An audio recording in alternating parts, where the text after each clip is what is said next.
Welcome to this webinar from the CARTRE Coordination and Support Action, funded by the European Commission. In this webinar we will introduce you to the so-called FESTA methodology and go through all the different steps. I'm Yvonne Barnard from the University of Leeds. I have been involved in field operational tests and in the support actions that took care of the methodology from the beginning. So let's have a look at the agenda. I will give a short introduction to the CARTRE support action, talk about why we need a common methodology, then discuss the so-called FESTA methodology and the different steps. And then we will go through the different steps. I will take the first few steps, use cases, research questions and hypothesis. Then Fabian Jutesch from DLR will talk about how to define performance indicators, set up the study design and about sensors and measures. Adrian Slocki from IKA will talk about data acquisition and data analysis. We will continue with impact assessment and socio-economic cost-benefit analysis by Helena Gellerman from SAFER, and she will also talk about ethical issues and data sharing.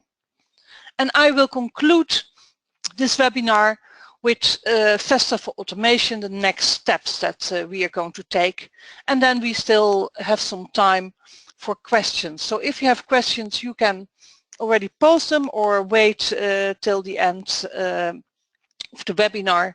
We will not take questions during the presentations for practical reasons. All the presentations as well as the recorded webinar will be put on the website, and we will let you know where to find it so you can use it later or download it and give it to a colleague. So CARTRE is a coordination and support action. It's about automated road transport deployment in the European Union. It started last autumn, and it's a 2-year project with a total funding of 3 million euros. And we have a lot of partners, 36 direct partners from 9 EU member states, representing all kinds of different actors and stakeholders in automated road transport. And we also have some associated partner. And the coordination is being done by Urtico ITS Europe with support of TNO.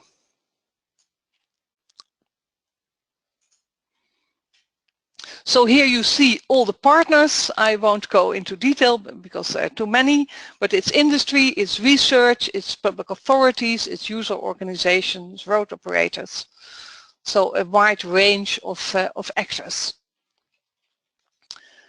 The CARTRE project structure is it's divided into 6 work packages, where we have one work package for the stakeholder network, for the cooperation and coordinating and research and innovation. Work package 4 is about data exchange and a common evaluation framework.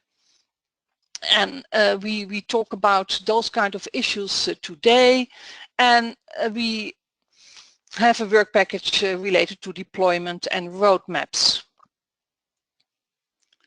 So we have a strong involvement of these 3 sectors, industry, public authorities and research.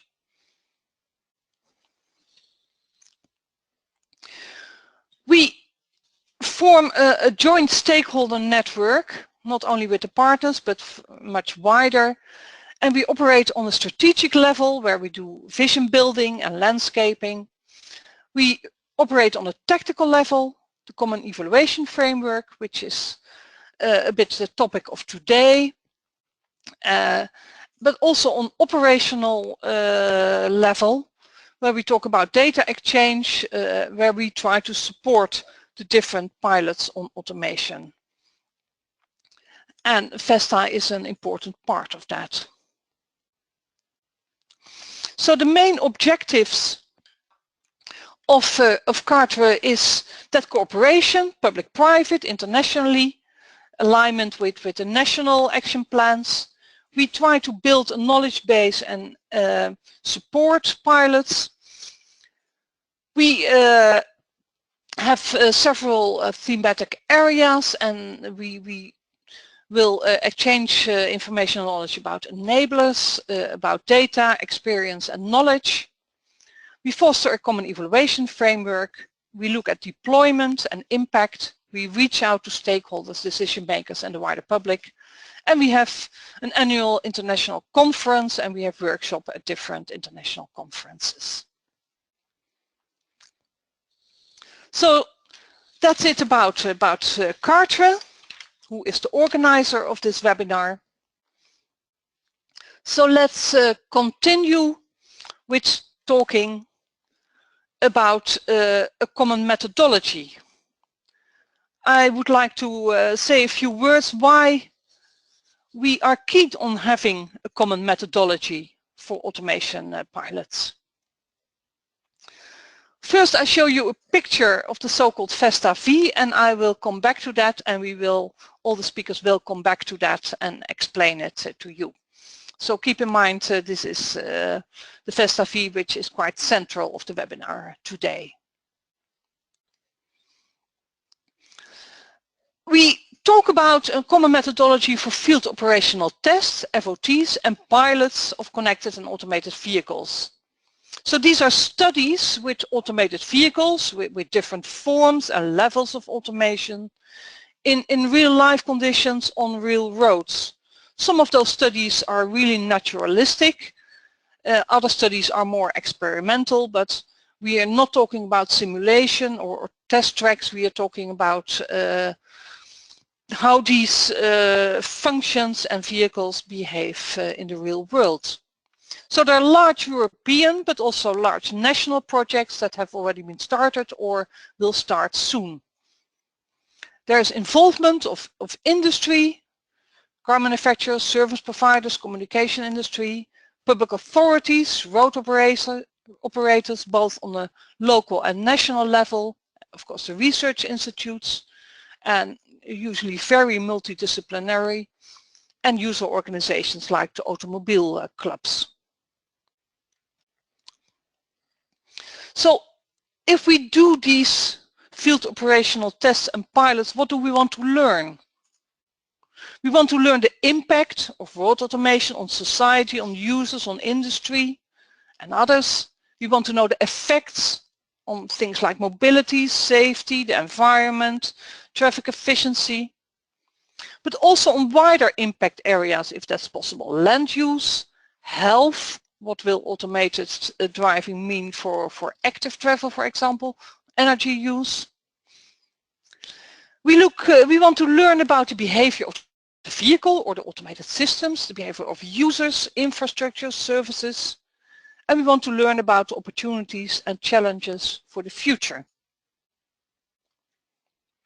So we need, in our opinion, a common methodology to ensure scientific rigor and to be able to provide evidence on the effects, not just opinion, but evidence for decision makers.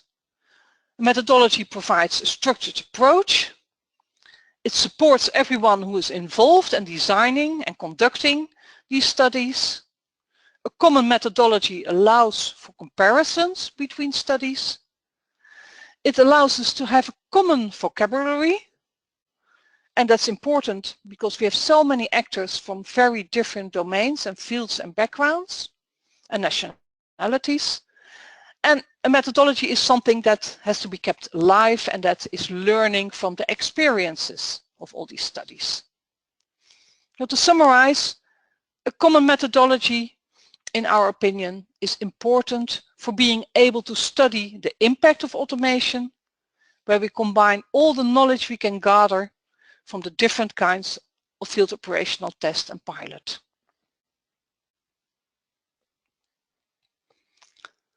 So that brings us to my next presentation, which is now about FESTA. FESTA was the name of a European project that developed a methodology in 2008 for conducting field operational tests. It was the start of the big field operational tests like EuroFOT and TeleFOT. And it was developed as a systematic, research-oriented approach to define FOTs and to provide support for conducting them. It was developed by a large consortium on the basis of consensus. It was maintained and updated by 3 FOTnet support actions. The last one ended in December last year, FOTnet data. It started with a focus on advanced driver assistance systems, things like advanced cruise control, forward collision warnings, and nomadic devices like navigation systems. But later updates also focused on naturalistic driving studies like the U-Drive project, we'll hear more about it, and cooperative systems where there was communication between vehicles and between vehicles and the infrastructure. FESTA has been used widely in both national and European projects and also influenced international projects in other countries outside of Europe. The FESTA methodology is owned, developed and updated by the large FOT community. So it's consensus-based, it's not being owned by just a few people or a few organizations, it belongs to the community. And it plays an important role in international collaboration with countries like the US, Japan, Australia, where we see it as a contribution from the EU. So this is the famous FESTA V. It's an industrial V model, you might know, where you start from the top, preparing the study, then to the bottom, acquiring the data, having the vehicles on the road, and then analyzing the results. And it's a V, so all these boxes are related. We cannot show that in one figure, but the left hand and the right hand side are of course related. So the main steps are preparing the study, defining it, the functions, the use cases, the research questions, preparing the study in terms of performance indicator, the study design, the measures and sensors you need. Then it's about collecting the data. Next, analyzing the data, storing the data, testing hypotheses, answering research questions, and finally determining the impact. Impact assessment, deployment scenarios, socioeconomic cost-benefit analysis. And we will talk you through all these steps. Also some cost-cutting issues, so the context and the stakeholder involvement of the study. There are ethical and legal issues, and Helena will say more about this. These steps look a bit sequential, but of course they're iterative, and we put emphasis on that. You cannot do that in one go, you need iteration. On the left-hand side you see a vertical box. That's the implementation plan. That's a checklist of all the practical things you have to keep in mind and to do in order to set up and conduct your study. We talked about the specificities of studies on naturalistic driving, nomadic devices, cooperative systems, and in the future also about automation, and data sharing is a very important topic. There's a handbook. We just have version 6 at the beginning of this year. You can find it online and you can download it. And we have a lot of tools that can help you with more information. The legacy from the FOTnet support actions.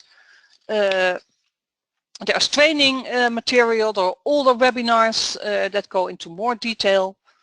there are reports and presentations from all workshops, seminars, stakeholder meetings we had in the past. There is a wiki that lists all the FOTs we know of from the past and the present, about tools that are useful for FOTs and data sets that are available. So I invite you to have a look. And there's a data sharing framework with lots of practical recommendations on how to share data with others. So that concludes my introduction to CARTRE and FESTA. So we now are going to dig into the FESTA fee itself. And we will start with the first few boxes, use cases, research questions, and hypotheses. Before that, you see in the FESTA fee that horizontal box at the top, that's called the context. And it's important because an FOT or a pilot is not just about a function that's going to be tested. It's usually related to a wider perspective, like a problem area that is being addressed or a policy objective of the study. And for vehicle automation, we are talking about something that could really be a societal game changer. So we're talking about what are the implications for a wider lifestyle, for transport, for economic and social impacts. So these studies are not just to test some kind of function or some vehicle, but we want to know more about the whole context, and these studies are being done in a context. So it starts with a description of the functions you want to test an FOT. Next, you define your use cases and situations. You identify research questions, create hypotheses, and link those hypotheses with indicators. So these are the 5 main steps. So let's have a look at that. We talk about functions more than about specific systems, because in FOTs you're usually interested in what the thing can do and not in a very specific product from one manufacturer. It can be a single function like cruise control, but it can also be a combination of functions, lane departure and forward collision. It can be a cooperative system which adds complexity because it's also the relation with the infrastructure and multiple vehicles. And now we're talking about connected and automated vehicles, and it might not even be a system within a vehicle, but it could be an entire vehicle in interaction with the infrastructure. So it's important that it's clear what the study is addressing. And from there you define your use cases. So specific events in which a system is expected to behave according to a specified function. So for example, if you have an automated parking system, a valet parking system, so when is it supposed to be operational? What are the conditions? What kind of situations do you expect your function, your system to work? Under what conditions? Should your vehicle be able to park itself everywhere there is a free space, or does it only function in a parking house with defined white lines, things like that? So when does your function is operational, and how is it supposed to function? From there you define your research questions. Research questions are things that address issues that stakeholders have. So stakeholders, both from industry and policymakers, want to know things like, is it good for safety, for the environment, for mobility, for traffic efficiency?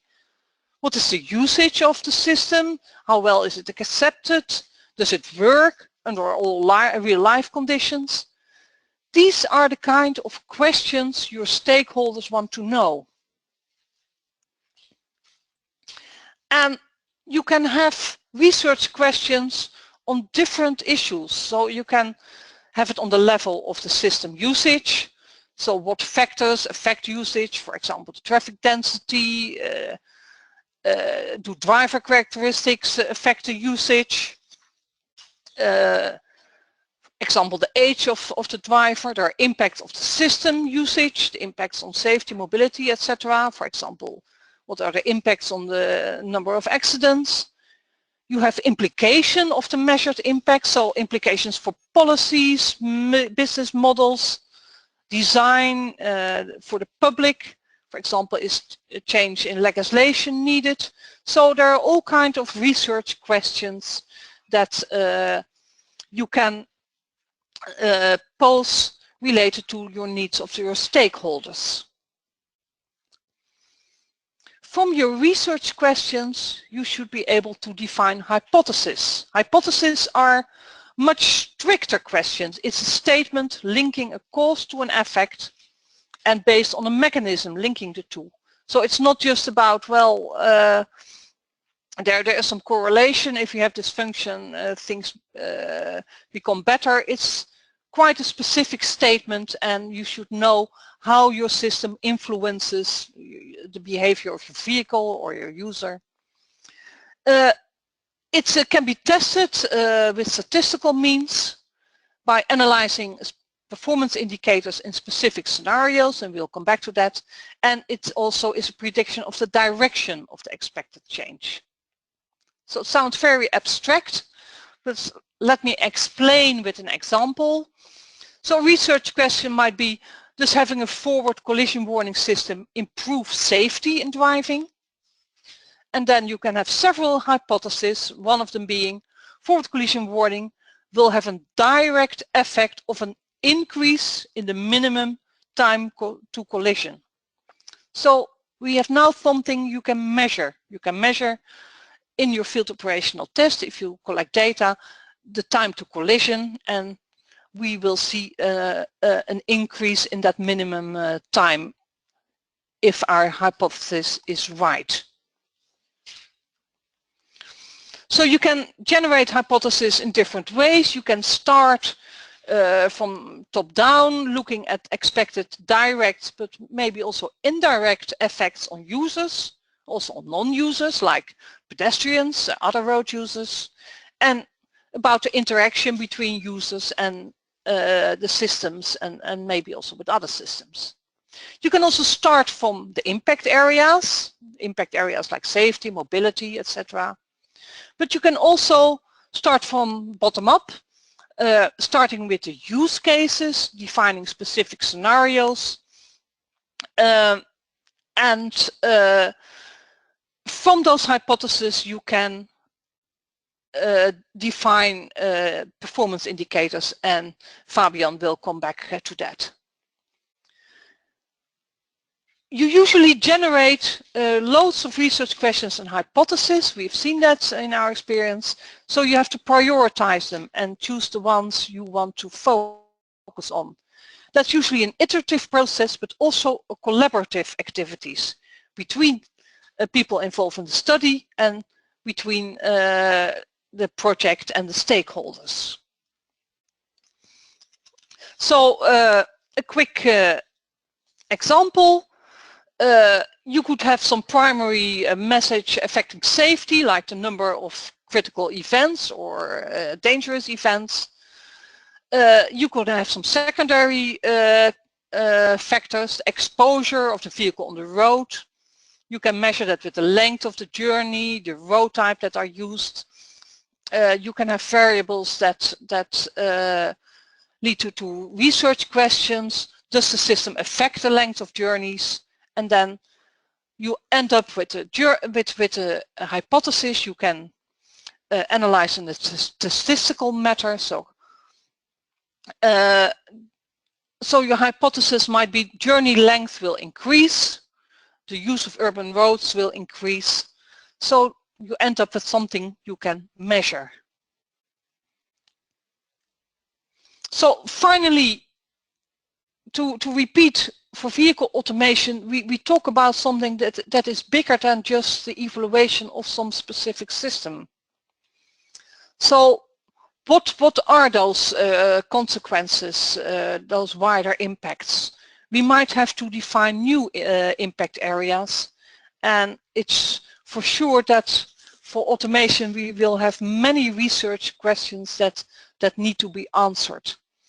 So I show you the very top of the FESTA V, the relation between the context, the things we want to evaluate, and the analysis of the socio-economic impacts is very important, and there is still a lot to discover in this area. Thank you very much.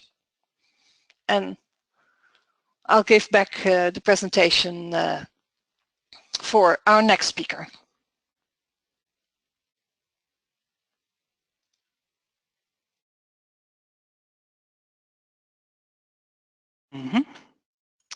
So, Fabian Utesch here from the DLR in Germany.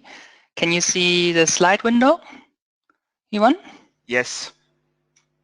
Okay, very good. So, thank you, Ivan, for the great introduction. So, I will talk about the performance indicator, study design, sensors, and measures.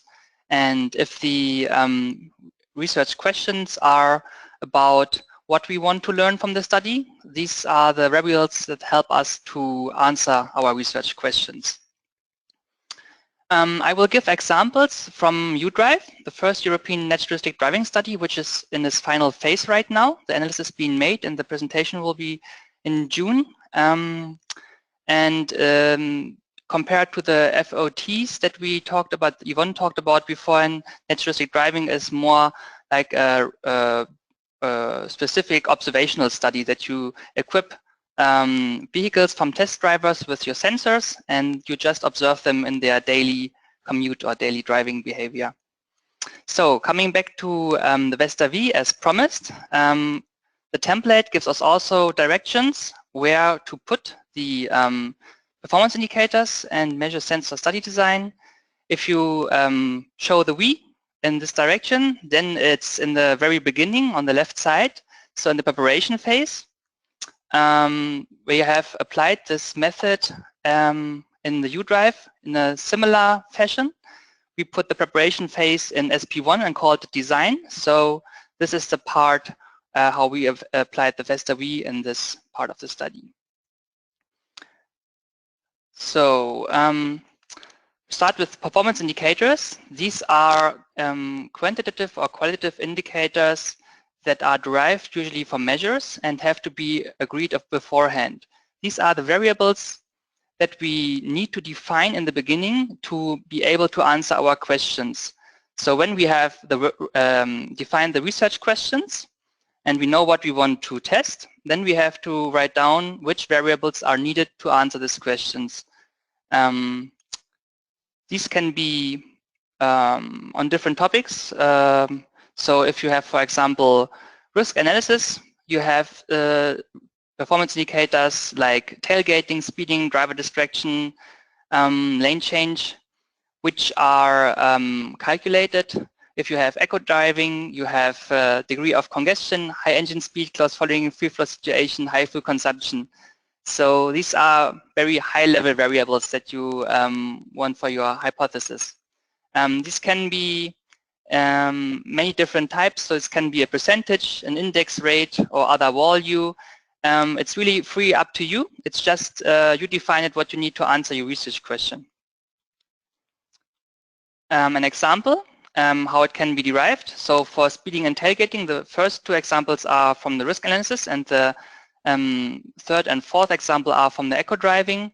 If you want to calculate the speeding, you need the measure of the speed and the speed limit, and you can calculate if the driver was driving too fast in a certain point in time, and then you have a value. So then it was true for a certain segment in the time of the trip. For tailgating, it's quite similar. You take the distance from the front vehicle, maybe from a smart camera, the speed of the front vehicle and your own speed. And then you say, for example, if it's very low, like under 1 second, for a longer amount of time, like let's say 10 seconds, then it's true, and you have a segment in the data that is indicating the tailgating. So when you calculate these values to enhance the data from the raw measure data to new variables that you can use to answer your research questions. If you look at the eco driving, you might have something like amount of high engine speed, because this is more expensive and is more dangerous to our health. You can take the speed engine speed and have an algorithm to calculate it, and amount of braking, it's similar fashions.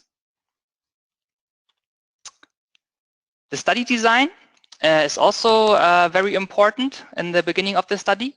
So this is basically writing down how the data collection shall be done. So when you have the research questions and performance indicators, you still have to say how should the researchers collect the data. You can have different experimental designs. You can have a within subject design when you want to have a high control for interference variables. You can have between subject design, longitudinal design when you want to collect data over a long period of time, like in the NDS, like UDrive. There we collected data over 1 year. And if you want to compare conditions, you might need a baseline that you have to define. And of course, you have to control for interfering effects, like especially in a naturalistic driving setting, you can have unplanned events because there is no straight script to follow for your test drivers. Anything might happen. This is also the strength of the study design, but can also be difficult in the analysis later, because you have just a long list of trips which are very unique, and you have to find some patterns inside this. Then your test drivers may have different driving experience, and this may also change during the study, depending on how long it is. Then you have, depending on how you acquired your population, your sample, you may have a selection bias. And then during the study, it can also happen that some participants drop out of your study, and then you have to adjust the analysis accordingly. So in the study design, we want to think about these problems and challenges beforehand and find appropriate ways to deal with it. And also, write down very specifically how we want to perform the study so that it's easy to follow later. And less degrees of freedom. So what do we need to know? In our example of UDrive, we needed the age, gender, driving experience, and exposure on the road type. We said these are the variables that we want to control in the study, that we want to know about. And we chose certain ranges and certain percentages of these factors. Then we wanted to have different questionnaires. So we wanted to know what driving style do the participants have, what is their locus of control, and sensation seeking. These are personality factors. So you can have different sources of factors that you want to measure as well. And then we said, okay, we need different types of vehicles. Usually accident research is done, or traffic safety research is done on cars. We wanted also to include trucks and powered two-wheelers, especially powered two-wheelers, because these are kind of vulnerable road users on the streets, and they don't have a steel frame around them that protects them. So powered two-wheelers and pedestrians and cyclists got a special area as well in our study. So then we wanted to have a certain amount of vehicles in our study to be able to answer our research questions with a high power. We wanted a certain fuel type, and we said, okay, we have certain types of cars, like if you have small cars, you may have a lot of cars that you get, and if you have medium or premium cars, you have a different driving style maybe of people who are driving these kinds of cars. So these are the things that you can write down in the study design, and which will guide you later through the study. Then here's an example about different sensors that you can use. We have in U-Drive a microphone which is only recording the volume, not the things that were set inside the vehicle because of privacy protection reasons. Then we had a GPS antenna to record the location, infrared spot to have video recording also during the night, several cameras, and a smart camera which was recording the position of other road users in front of the vehicle. So the measures are basically, in the FESTA V methodology, the primary sources, or one of the primary sources of data that you get. And the performance indicators that I talked earlier about are, or many of them are derived from these basic sensors. Here's an overview over other measures that you can have. So some measures are coming from sensors. As you can see in the middle, there's a microphone, and here are the cameras. But we also have other sources for measures, like map data. When you buy or rent a map data from a company, then you can use your GPS recordings to later get additional information about the road that the participants are driving on, like road type, slope, or where they're driving in a bridge or a tunnel. Then you can directly connect to the CAN data of the vehicle and have things like brake pedal position, steering wheel position, turn signal, and so on. The smart camera helps you a great deal to reduce the complexity of the data by making sense of what you see in front of the vehicle. And later you can filter, like for events where pedestrians were present, or maybe trucks, or just power two-wheelers only. Questionnaires are also a type of source where you can get measures from. Here are the results from the test that you give, or the questionnaires that you give to your participants. And then, of course, there's the video annotation part, which basically covers everything that you cannot get from the other sensors or sources, like when you want to know what weather was it in a certain event, or was the road wet or damaged, or if a vehicle was maybe behind another vehicle and couldn't be seen, or a pedestrian behind another vehicle. This has to be still done manually because we don't have the right algorithms yet to do this in a large scale for us. Okay, that was my part. Thank you very much. And I give the control back to Yvonne.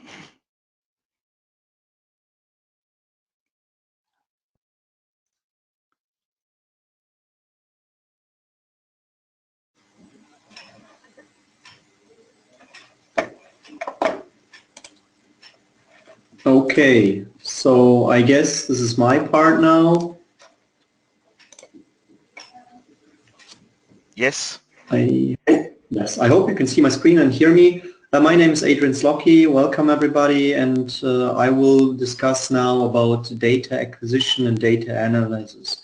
So basically, when you look into the FESTA V, we have now talked about some preparation, some theoretical stuff where you need to make up your mind with regards to research questions, with regards to hypothesis and performance indicators, and at some point you integrate some cameras, microphones, and so on, what you have seen in the vehicle, and you ask the question and you actually acquire the data. So I'm going to start to talk about that, and then walk you through the process steps. What do you do with the data once you have collected that, in order to analyze this and get feedback from the data and answers for your research questions in the end. So as you can see here on the slide, we are now entering to the right side of the FESTA V, and I'm going to walk you through the steps. Basically what you are seeing here is an overall view of the overall process chain. So you start acquiring the data. This can be, of course, objective data, everything that you can measure inside the vehicle. It can even be, as you have heard before and seen before, voices or volumes of voices from inside the vehicle. But it can also, of course, be infrastructural data. On the other side, there's also subjective data, which you collect from the driver, questionnaires. It can be online questionnaires. It can be questionnaires after the drive. So there are very different designs possible, but you collect all this data. So the first step what you are doing is that you store the data at some database, and then you actually start with the data processing in order to evaluate this data, calculate your performance indicators, and answer your hypothesis within this overall process. If you have a funding project or a project which deals with vehicles which are located maybe in different locations, or if you have very different types of vehicles or different types of drivers, then at some point at the very end you need to integrate all the results that you have done so that you can maybe scale it up to a national level, to a European level, or to a fleet size level, or whatever you want to do with the data. And then you do all your analysis and performances with this integrated results, which you then come to a conclusion at the end. Here's an example of Euro FOT where we had different fleets, and this is the example of the Vehicle Management Center, VMC fleet in Germany, where we first of all collected the data. We have implemented a wireless process to transfer the data, so apparently we didn't have so large data amounts in terms of camera or image processing data. Everything was processed inside the vehicle, so we had the possibility to upload this data wirelessly. Therefore, we implemented an upload process where we then also had an overview of the overall fleets, and we could really control what is coming from which vehicle, and we could make sure that all the data is coming in. Sometimes you have to take care about if a vehicle system fails and you need to check the upload process and so on. So we had implemented the fleet manager at that point, and then we stored this data in a database, and inside the database we had different algorithms where we could work with the data. So convert the data, I will go into that in detail on one of the next slides. Enrich the data with, for example, map data, as we have seen in the presentation before, and do all the data processing so that we can then start really the analyze process.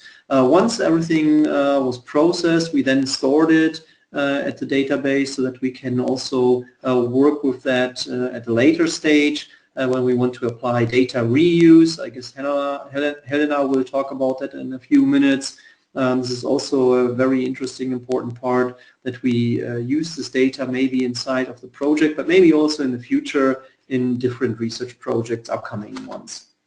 I want to remind you for the data analysis, what we want to do at the very top level, we have the research question as we have seen, and then we have this process of hypothesis and calculating performance indicators. And what we have in the database at that point are the signals or the answers to the questionnaires which we collected from the vehicles and the drivers. So what we basically want to do is what you see here is we have a hypothesis which we want to test, and on the other side we want to get the answer to the hypothesis. And what we do is we apply this hypothesis to the database, and then when we talk about the data analysis, we have different steps which we apply in order to answer this hypothesis. So first of all, we look into the data, and we get data out of the database, and we need to check the quality of the data. The second step is that we process the data in a certain way. We calculate our performance indicators, we do our hypothesis testing, and then we do the assessment, and as written here, it can be a global assessment when we do an integration between different fleets, different countries, different regions, or whatever. Let me go now very quickly through all of these steps. So let me start with data quality. So sometimes when you collect data, you might have the possibility that a sensor has a failure, or that the sensor reports some data which is really out of the scope of the measurement because of sensor failures or some environmental influences. We are still talking about vehicles, and you know, very strange things can happen. So we need to make sure that the quality of the data is right, and this is really the first step, that we look into the data and see, is that really data that we can do the analysis on, that the quality is correct. In the second step, we do the processing of this data. Data can be compressed, or it can be encrypted, or it needs to be encrypted, depending on the sensitivity of the data. I'm going to also talk very briefly about privacy issue, but maybe later on Helena will talk a little bit more about that. Then, of course, we need to convert this data. Different sensors have different frequencies. There are very different files of data inside the database. So we bring it all into a format where we can work with later on. For example, if it's very simple data, we can use tools like MATLAB or different ones. So we do the data conversion. And then, of course, data anonymization. So we don't want to have private data inside that, and we kind of need to have a look at that, and this is quite important, that we really may work with the data, and that we do the right thing here. Then secondly, as we have seen in the presentation before already, we can enrich the data. The best example, which I also have here, is that we have collected GPS information, and out of map data we get information about the road types, for example, and this is additional information which we can use in the analysis process later on. Of course, at some point we need to annotate data and maybe derive additional signals which are not measured by a sensor, but which we then can calculate, like as we have seen before already, TTC, time to collision, or THW, time to headway, or other measures, which are certain values which are calculated based on raw sensor data. In the third step, we actually calculate the performance indicator. As you see here in this example, you may have very different designs. This is a very simple design where you first have a baseline, then you have a treatment. You can also have a phase where you have a baseline treatment and then again baseline. So there are very different designs possible, but basically what you are doing here when you calculate the performance indicator, you more or less compare the measures before and after. So when you talk about an FOT, first you have the baseline phase where the system is not used, so you can calculate a TTC without the usage of the system, and then you compare it to the treatment phase where you have the TTC with the usage of the system.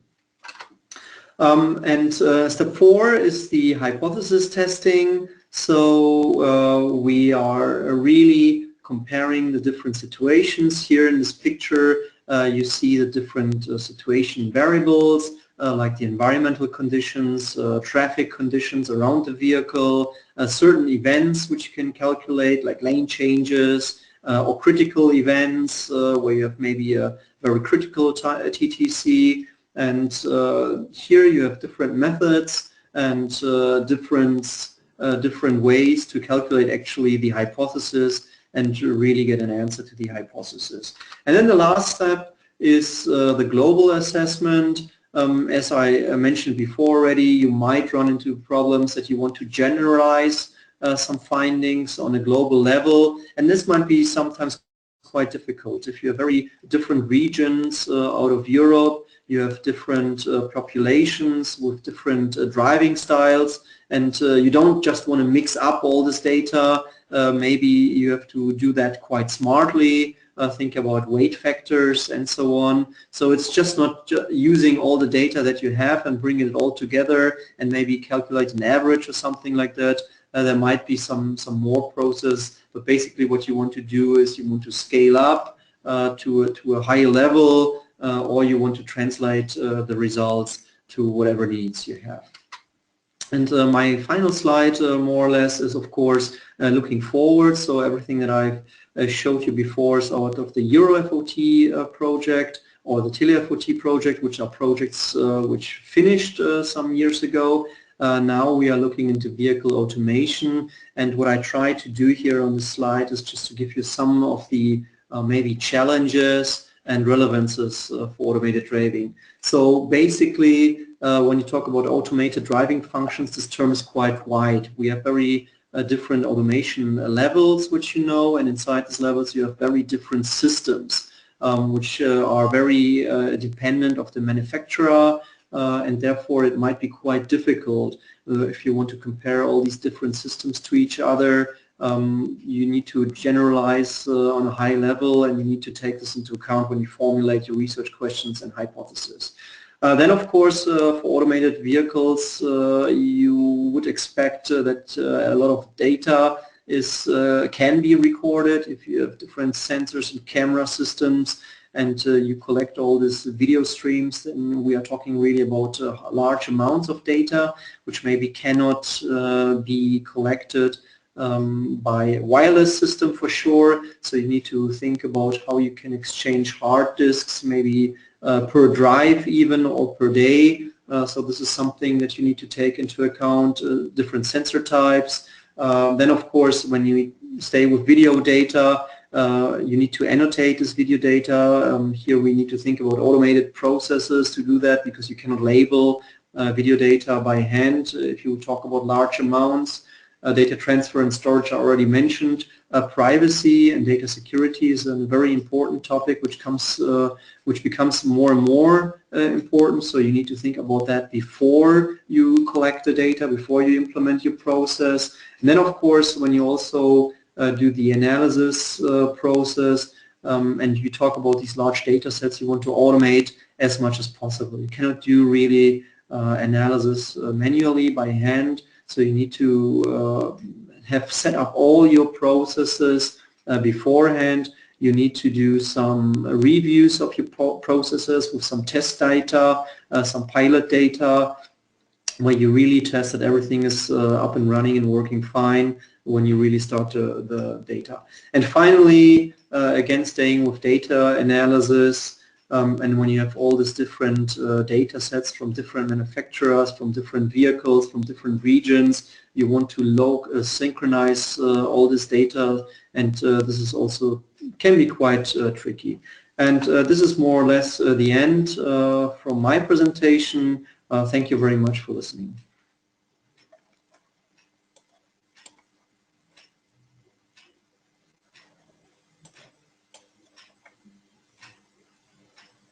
So now the screen to Elena Gellerman. Hi, Elena.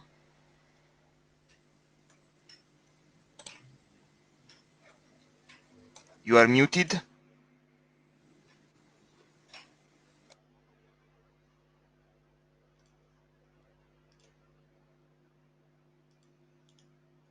Okay, now we can hear you. That's better. Okay, great. My name is Helena Gellerman, and I work for SAFER in Gothenburg, and I will lead you through the last part in the FESTA V, which is the impact assessment and the socioeconomic cost-benefit analysis. And this is a very important task, because that's usually why big organizations like the European Commission funds the project. They want to have answer how this impacts the society.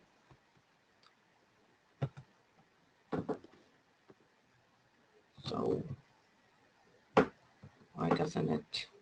Okay.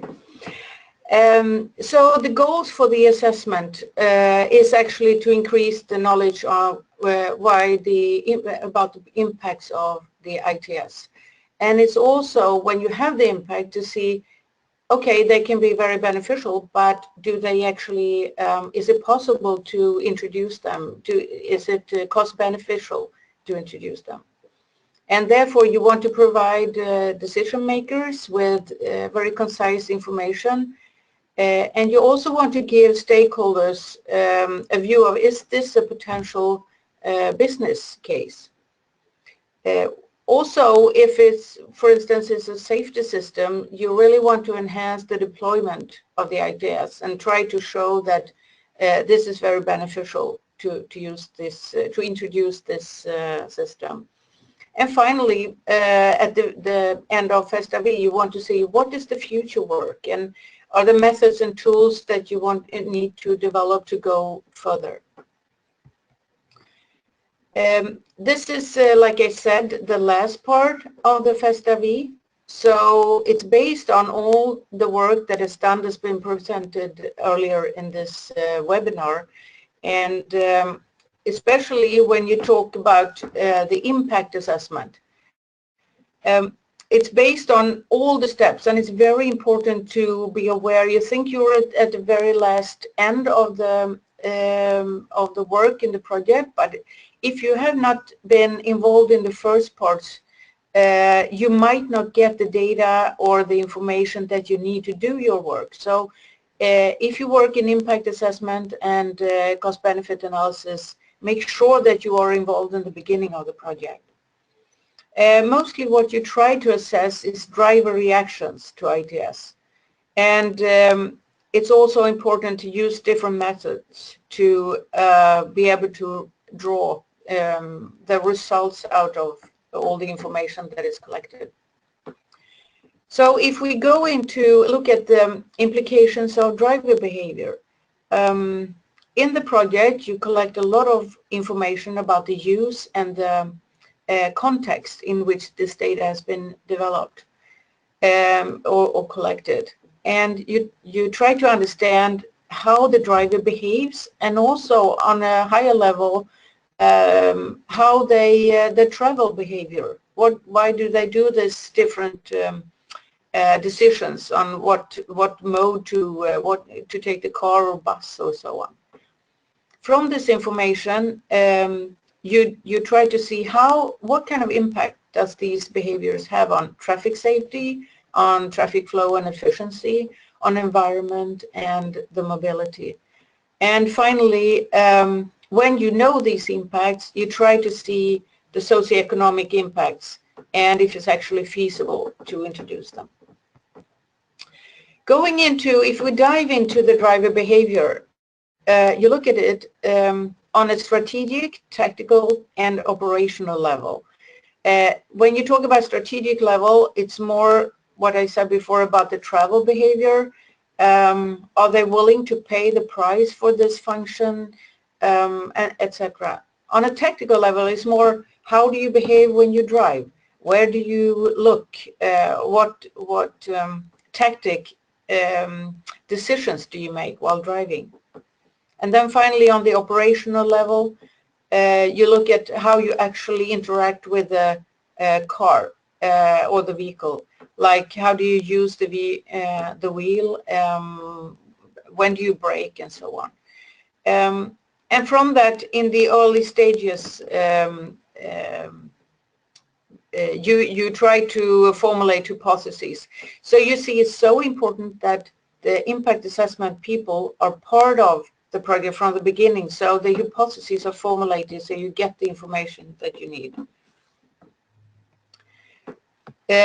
Then from all this information, you kind of step up and see what is the impact for safety, for efficiency, for the environment, and for mobility. And here you have different methods to draw this information from the data collected. And the same kind of data could actually be used in different parts of the impact assessment. When you have your answers, what kind of impacts, you have to see if it's actually economically feasible to introduce it. And you see there's a lot of preparatory work to take advantage of the impact assessment, but also see how can you put a cost on the different benefits. And when you do the cost-benefit analysis, you have to formulate a baseline, because otherwise you can't really see if a function is actually will cost too much money or so on. You also have to pay attention to that even if the data is maybe on a national level, if you want to know the impact on Europe, you have to find ways to extrapolate the findings up to the level of Europe. You also have to look at to have the same cost base year, etc. So the results is actually are there safety benefits, are there environmental benefits. It's also looking at revenues for operators and also vehicle manufacturers and so on. It's also to look at the costs involved. So that you can take an informed decision if you want to introduce these systems. And when you look at the stakeholder analysis, that is when you go more into depth for specific stakeholder groups to see if those benefits, for instance, for the society, for vehicle manufacturers, for the users.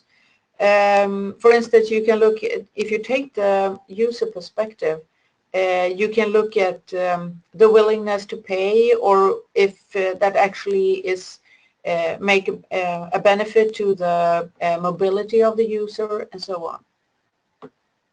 And the financial analysis is looking at the internal rate of return. So it's very, I mean, hard economically to see if you reach the break-even point in the market and so on. So for the conclusions and the lessons learned from what we've done earlier is that be there. If you work with impact assessment, really try to involve yourself in the beginning of the project. Be systematic, because otherwise you won't get the data that you need for your impact assessment. In this part of the analysis, you do a lot of educated guesses, and it's important to document those so that those that look at your results know what kind of guesses you did. You also have to look a lot into, well, be aware of what happens in the early stages when you try to combine different data sets, and see what missing information do you have to take into account. You also have to develop different tools. There are tools on the market, but maybe you need something specific for your case. And it's the last part here is the validity of the final result that we have is very much focused on what kind of conditions do you put on the drivers. So once again, from the safety institution in the US, be there from the beginning. That's the main message there, to get the result and data that you need. And this was my last slide for the impact assessment. And now I will continue with ethical issues and data sharing.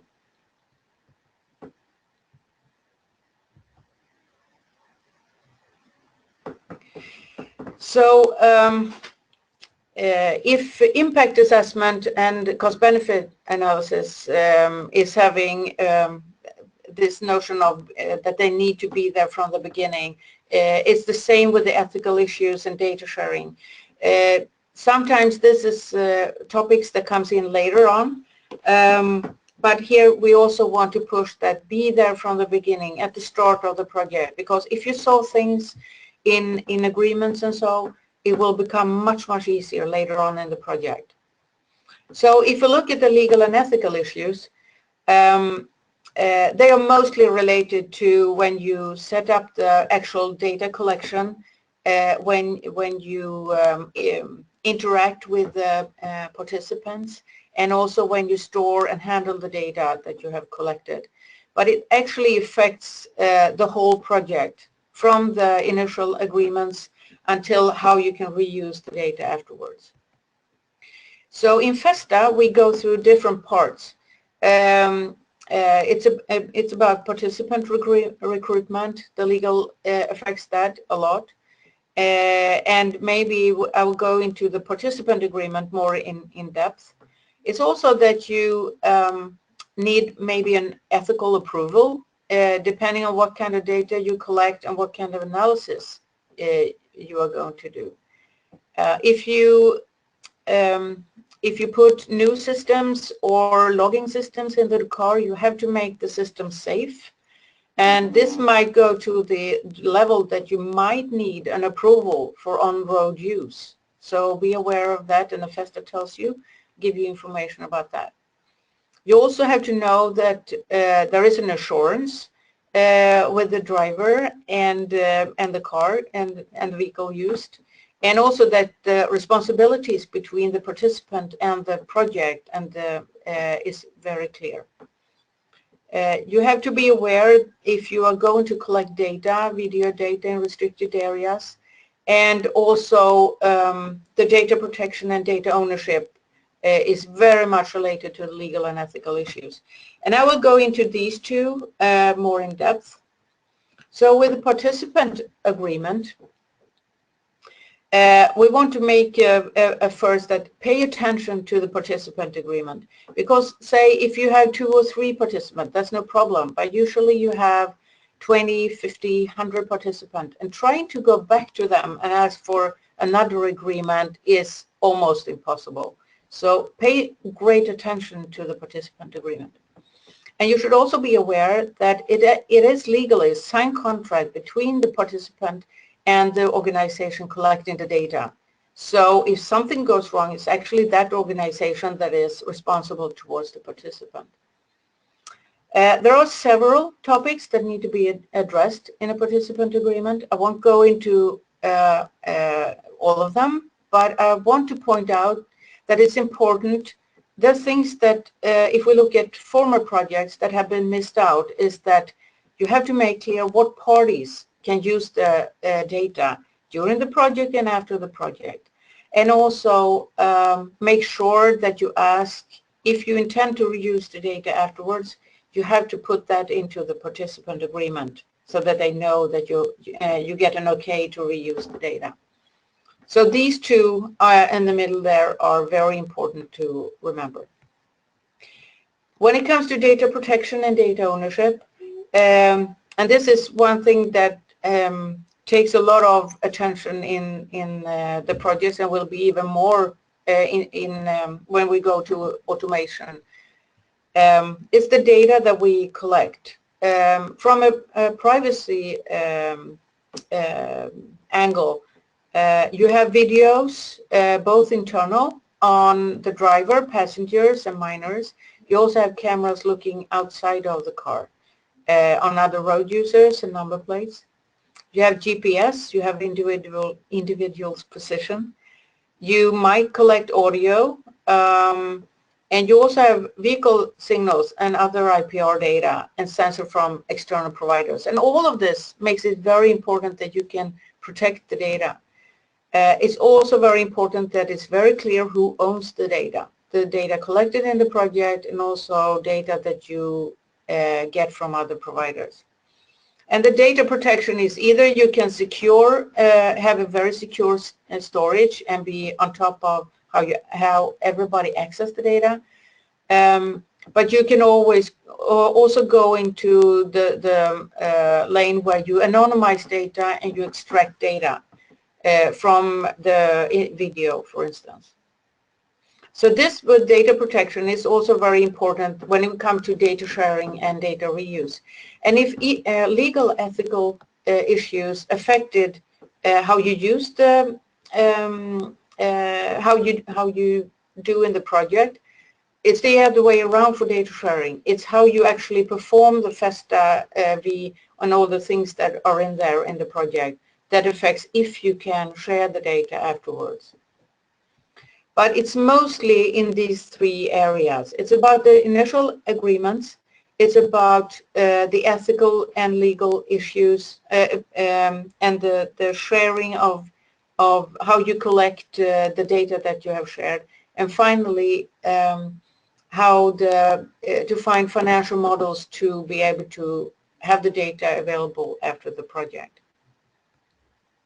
So in a former project, we in Fortinet Data, we developed a data sharing framework with 7 topics, which have drawn a lot of attention from many other, not only in Europe, but also in the US, Japan, and Australia. And I would really urge you to go into this framework, and because it's a very hands-on help, what to think about when you want to have the data sharing in project documents, when you do data descriptions, how you do data protection. but also when you actually are doing sharing, like the support and research services, how you train in data protection, and finally about what kind of financial models can you use and the application procedures. So to finalize this presentation, I just want to make you aware of the main challenges when it comes to data sharing. Usually this kind of data is very interesting on a global level. And you have to, one thing that you have to be very aware of is the data ownership and how you can share the data. It's also many different legal settings, not only in Europe, but also on other continents. And for the data, it's be aware that it's important to document the data, otherwise it's almost impossible to reuse it. And to reinforce the data protection. Finally, I want to bring up two issues that we've seen in former projects. It's to find sustainable funding to have the data available after the project, start that discussion very early in the project. And finally, you need to persuade the data owners that they want to share their data. And that is also important to bring in already in the agreements. Looking forward in automation, there will be about the same kind of data, but there will be lots and lots of more data collected. And also, if we look at former projects, there have been mature systems that we collected data from, but now we're going into a very competitive area. So there will be many discussions on what data can we share and how can we share it. So I wish you good luck with dealing with both the impact assessment at the end of the project, but also with data sharing afterwards. And now I transfer back to Yvonne to wrap up this webinar. Thank you.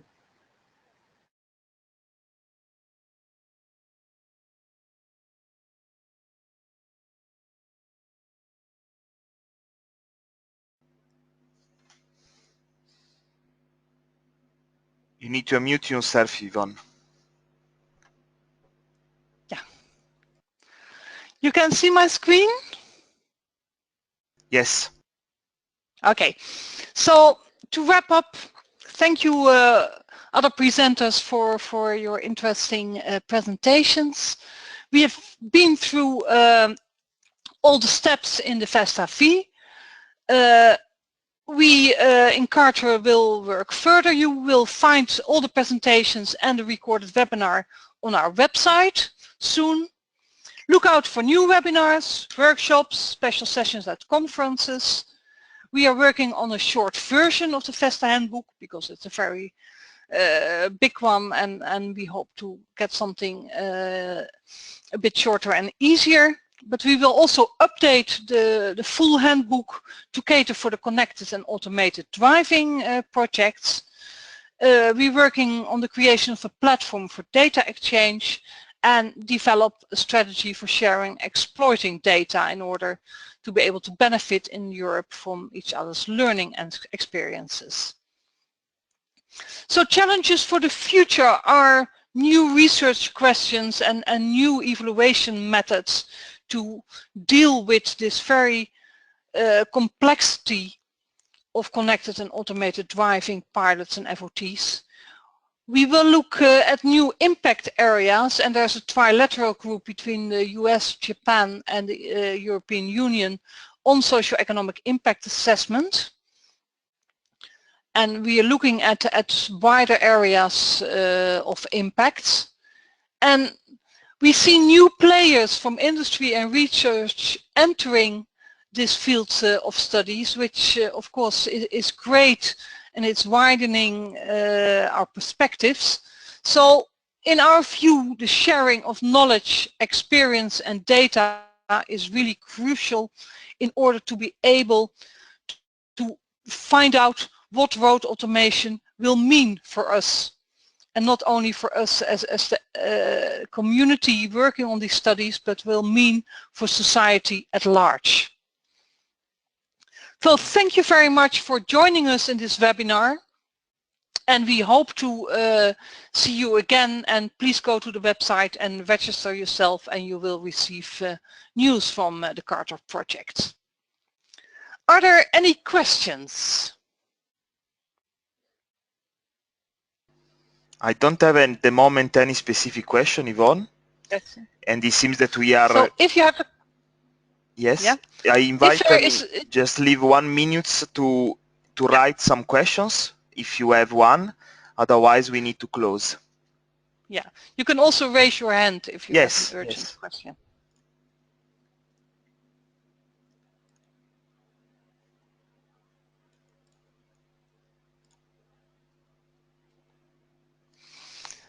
If not, we would like to thank you all, and we hope you had an enjoyable morning listening to us talking about FESTA. And of course, we wish you a very good weekend, and if the 1st of May is a holiday, a nice holiday. Thank you very much. Bye.